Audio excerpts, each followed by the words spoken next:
Rebounding from Hurricane Sandy, Cape May County is open for business. Found out more about that and also tips to safeguard against consumer fraud next on the Cape May County Report.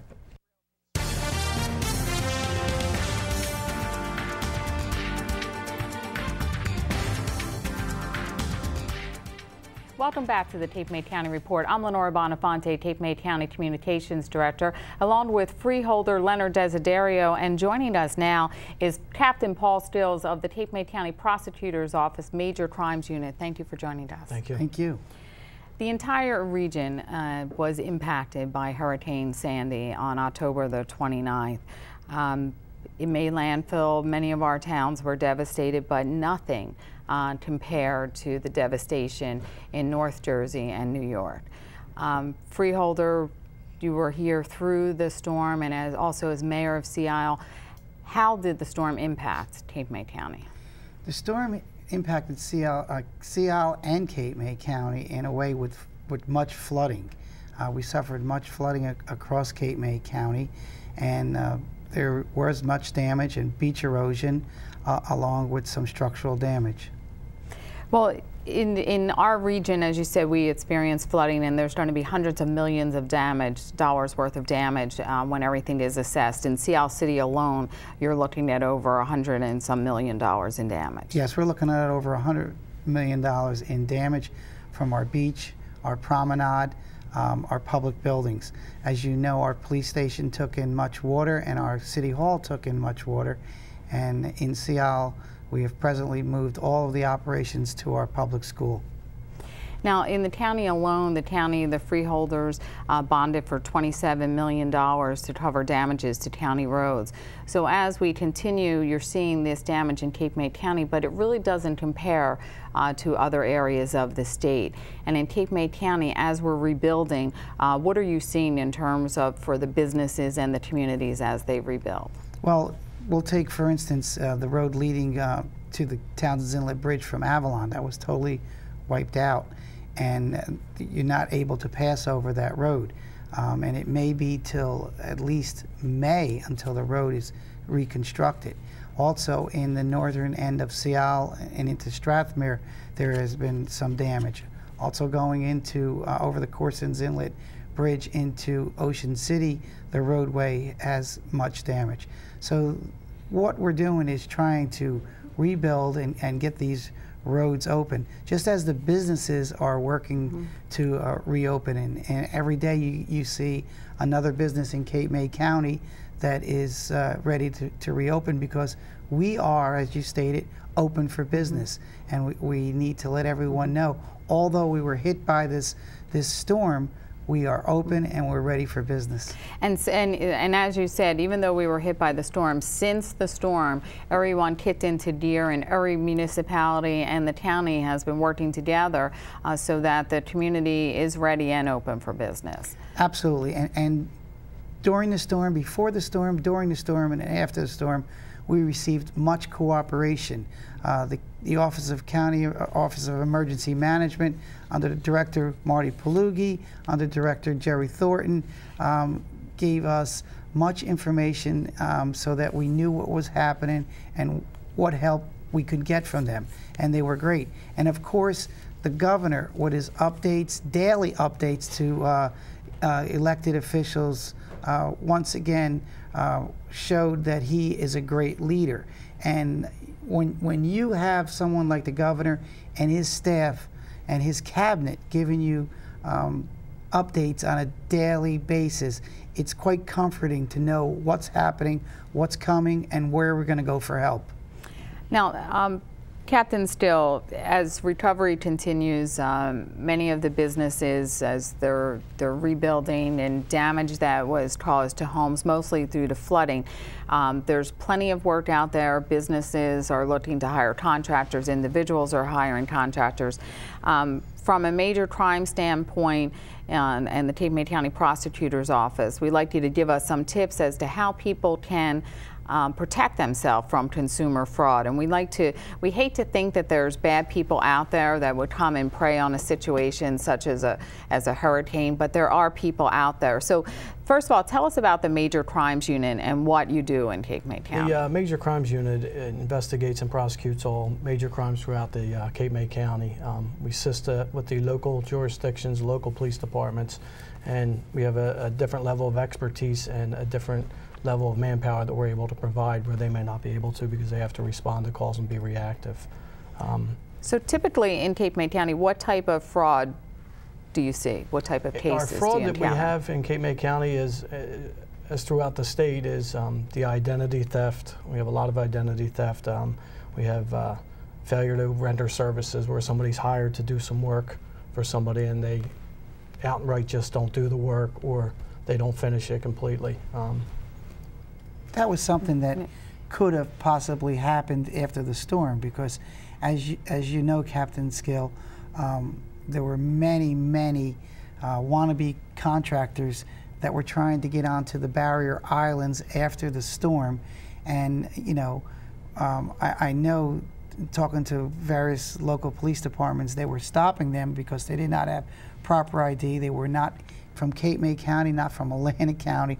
They were from far away as Essex and Bergen County, coming down to, I thought, some of them preying on some of the elderly and people that were very vulnerable because of their properties being hit by the storm. And that does come, just not from North Jersey. I mean, we have seen them from out of state. They come, and it's a shame, but like you said at the beginning of this, is that people will prey on others in times of need. And they do come in, we do see that, and we're trying to take a strong stance on that as far as like the contractors coming in to, you know, they have to register, even if they're out of state, they have to register with Consumer Affairs. There is a requirement for that, and we're asking people that they should check that. So post-Sandy, I guess some of the major concerns that are coming to your attention are the concerns with hiring contractors. Are they the things that we should most look at now? Yes, the contractors, you're getting contractors that, one, may have no experience whatsoever or are not even contractors. They're just coming in and they're preying on people that are, you know, at a time where they really are in desperate need of help. So what should someone do before they hire a contractor? I think the biggest thing that we have to do as anybody that needs some help is that we have to sit down and take our time and realize that time, although it may not seem to be on your side and you want to get the work done, you really have to sit back because this is a large investment, and especially if it's your house that was damaged. You spend a great deal of money for your house, and to try to get things up and running right away and getting somebody that may not even do the work at all. So you really need to sit down and research the person. You can contact the New Jersey Consumer Affairs. You can actually look up the person and see if they are registered. With being registered, that means that, hey, at least we know that time when they registered they had insurance. We knew who they were. There's going to be people that are coming in now that, you know, have no insurance and really no ability to do it. Their job is, and we do have cases out there where people are just collecting money and say they're going to return, and they don't return. They have no, when we do catch up with them, they have no building experience whatsoever. That's a good point. I'd just like to, what should someone do if a contractor says that they would like a down payment, say of $500 to $1,000? How do you go about that? What do you think they should do, Captain Skill? You should never give more than a third of a down payment to begin with, but you shouldn't rush right into, you know, agreeing with somebody to do the work just because they showed up. You really want to research them and see, you know, one, you know, are they legit? You know, go with different referrals. The internet's such a great tool anymore. I mean, you can find just about anything on the internet, and people will put that out there. The Better Business Bureau has it. You can get a lot of reviews on different contractors that are out there. If you know, if you decide that you want to go with somebody, you really want to have a written contract. That contract is your protection. So first you do research. You get more than one bid. Oh, absolutely. You want at least 3. And I mean, that's, I think we've all grown up with that we should have multiple quotes on that. And we shouldn't rush right out because that person's the first one there. And before you give any money to have a contract and sign a contract? You should really, before you give any money to have a contract, you really want to, I know I'm redundant with this, but it's really, you know, it's common sense and time. You really want to research, and if it sounds too good to be true, then chances are it really is too good to be true. But is it important to have a written contract? No handshakes, just give money. You should have a written contract, an estimate, written signed estimate. You should have that written contract. I mean, that's really what the protection is. And that contract should indicate the time when the job is going to start, a finish date, what material is going to be used, the cost of labor, and not just like we're going to replace 2 windows. You know, you don't want them to just replace it with 2 used windows. You really want to have the more details you have in that contract. That's really, you know, your first step in protection when these people arrive. Now, also, as you said, you know, get more than one estimate. Are you seeing any cases of price gouging or people charging more than they should or normally would for that type of work? Fortunately, right here in Cape May County, we haven't really come across that. I mean, I know that in North Jersey they are having that problem, where they're not supposed to increase it by more than 10% during the time of this Sandy. So I am not aware of any cases in Cape May County at this point with that. Well, that's good. And now when you continue to investigate, if people talk to someone and they feel that they might be a victim, that they're not getting a fair shake from a contractor, what should they do? What steps are there that they should take? One of the steps is, and the easiest step is on the internet, or there is contact New Jersey Consumer Affairs. We have a great working relationship with the Cape May chapter here, but also call our office, the Cape May County Prosecutor's Office, at 465-1135, and we can look into that. Now, you talked about doing research on the internet about contractors. Today, many people make purchases via the internet, might even look to hire a contractor over the internet. What precautions should you take when you're dealing with the internet as making a purchase?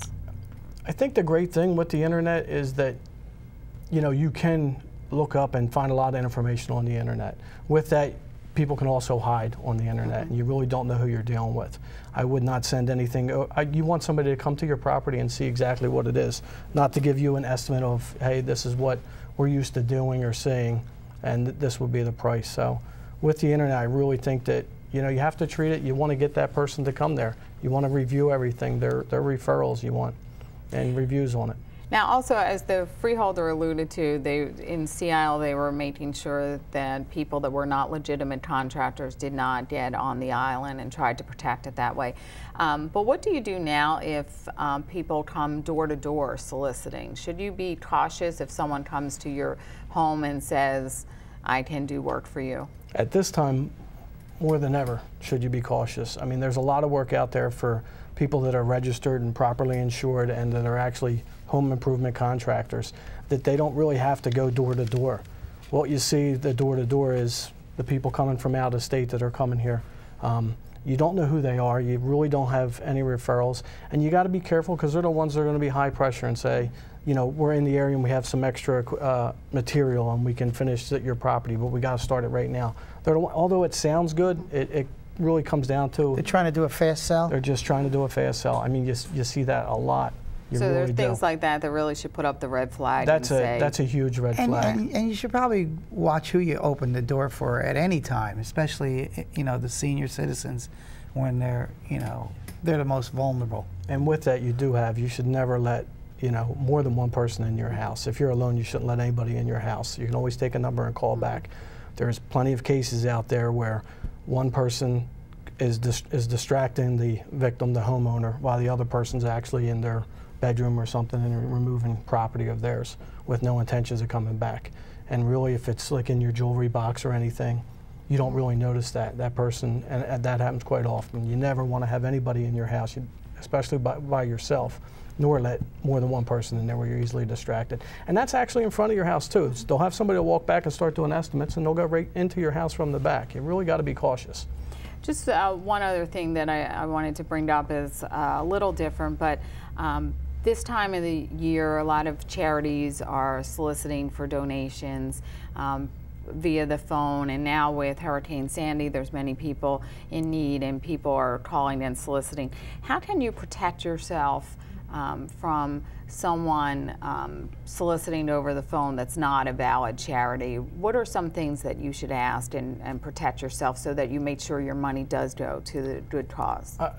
The first thing is don't feel obligated that you have to make this donation to this charity right away. You can get their phone number, their name, and research them as well and get back to them. And take it to where's the local branch here and avoid that person and just try to give it to a local branch that you know that you can research. If, you know, the Red Cross is great, but there is people that are going to call and say, I'm the Red Cross.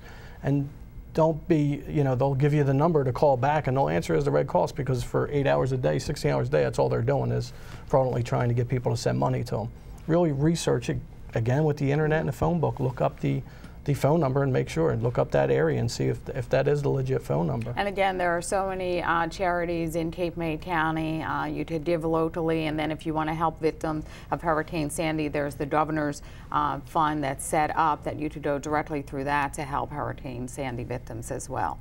Thank you for joining us. Thank you. We're going to take a break, and when we come back, we're going to talk about Cape May County tourism industry and how important it is for everyone to know that Cape May County is open for business. Stay with us. How far would you go to discover a new treasure? How far to stand on the edge of the earth? To step back in time? To be amazed? How far would you go to lower your heart rate? To heighten your senses? To breathe, really breathe? Your journey begins at njsouthernshore.com, New Jersey's Southern Shore region. How far would you go to feel young again?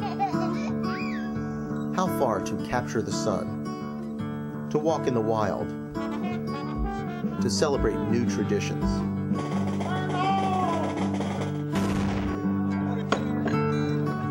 How far would you go to just slow things down? Your journey begins at njsouthernshore.com, New Jersey's Southern Shore region.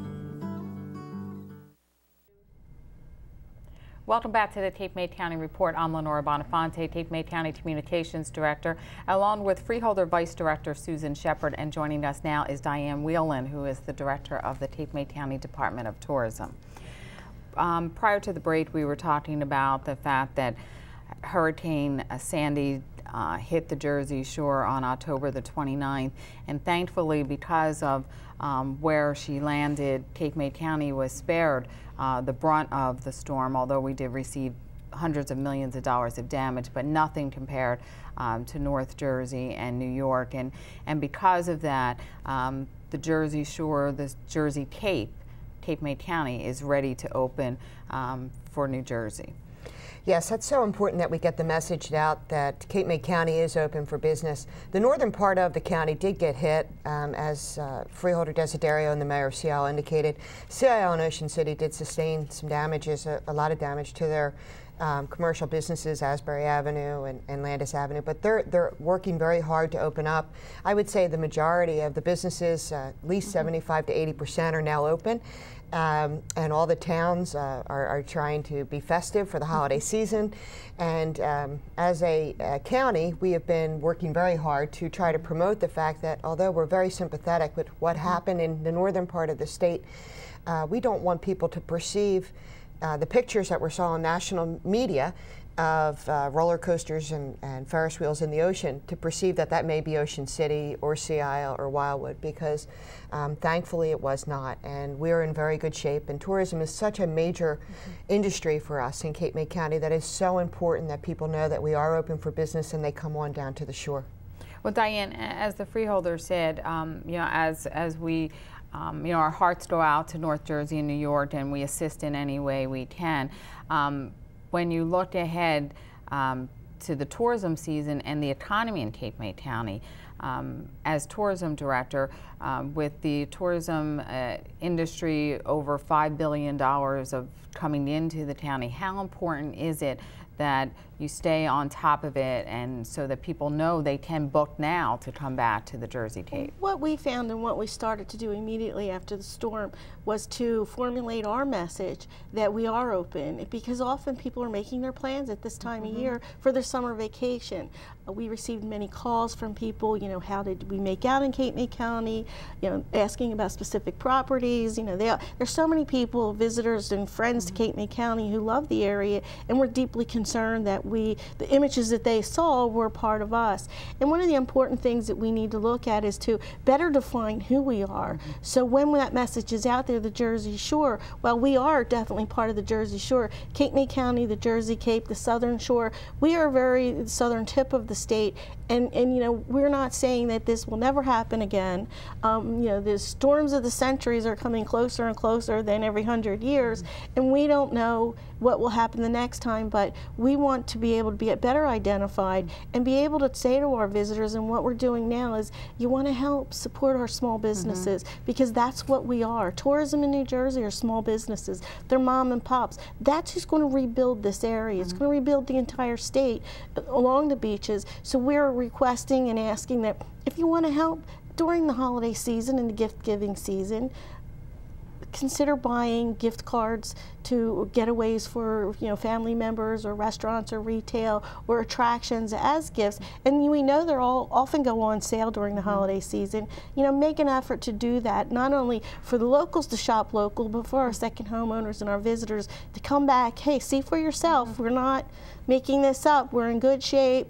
You know, by the summer season, we're seeing, you know, everything's going to be back to normal. Our beaches are in great shape. So we want them to consider supporting our businesses and supporting the tourism industry now, so we can be stronger as we get into this summer season. So starting with the short term as to what we can do now to help, and as Freeholder Sheppard said, many communities throughout Cape May County have special events planned for this month.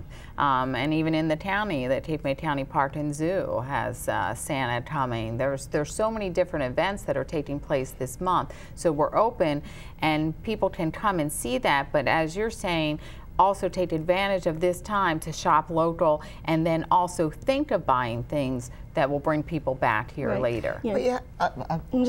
Spend the money, buy things now. If you're going to be doing gifts, this is a great time and a great idea, and I'm sure those who are on the receiving end will appreciate, you know, when summer comes, to be able to have tickets and, you know, gift certificates to restaurants and things. But also, don't forget, I mean, Cape May City is probably one of the most romantic places in the world, and around Christmas time with all the lights and the Victorian homes, it's beautiful, and Sea Isle and Ocean City with the hometown flair of Santa Claus, and you have Stone Harbor, and it's just, it's a beautiful place in the winter, and I think that, or at least our second homeowners, we want to make sure they know to come on back down. That is good We're to open. come back. And even pre-Sandy, the Cape May County Tourism Department started a campaign For fall, yes. For fall back to the... We were doing a campaign, Fall for the Jersey Cape. That has been very successful. We continue to run that all the way through the summer. We're going to kind of morph that into spring into summer as we get into the March time frame. But what we're looking at is people are looking for discounts and incentives and reasons to come back. So many times these events are supported by our second homeowners, and they're great events for the residents, but their businesses are making money, and this is a good thing for all of us, and it continues that and expand the season. We're seeing each of the towns, as you mentioned, are putting together more and more great family fun events. That is just, you know, indicative of Cape May County and brings people back. In this time of year and after Sandy, it's even more important that we support our businesses and say, you know, we're open for the season, we're open for business, and look on the website, fallforthejerseycape.com. There's businesses who are listing discounts and incentives to come back and take advantage of them. This is what we want. We want people to know that, you know, we're no longer just a short 3-month season, but we've been expanding, and the communities have done a great job in doing that. Right from the Labor Day to the Halloween to the Thanksgiving, Christmas holidays, and then all of a sudden you turn around, it's Valentine's Day, President's Weekend, you know, so that the communities are doing a great job in expanding the season, and we're looking at ways how we can market and promote to bring visitors back. And I was going to say that the communities have done a wonderful job of making gathering places for people so that when they come into the towns, they feel very welcome, and it's very inviting. So it's been a great experience. And this is great because right now, not only do the individuals benefit by getting a discount, shopping, looking for deals through the website, but also it helps the business owner because it brings business to them that they may not normally have. And it allows us to market them, and to, you know, the whole idea is that they're not coming down for one thing. There are many things that they can do while they're here. So it's not a day trip, it's maybe a weekend trip, it's a little getaway.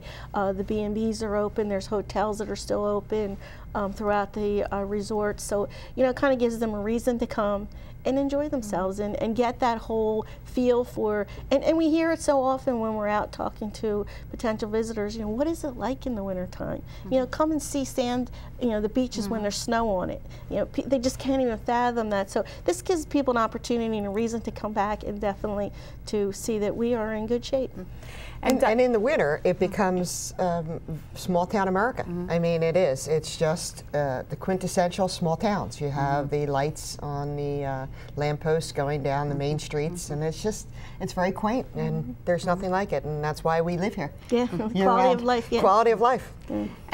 But as you said before, when people are planning now for their summer vacations, so as we are sensitive to everything that's gone on throughout the state as people rebuild, what are you doing now to let people know when they book their vacation to come to the Jersey Cape? How have you changed your message, and what will you be doing as the new year starts to promote that the Jersey Cape is open? 2 days after the storm, we started our PR campaign. We sent out to our list of journalists in Canada and the U.S. to let them know that we're in good shape, things are good.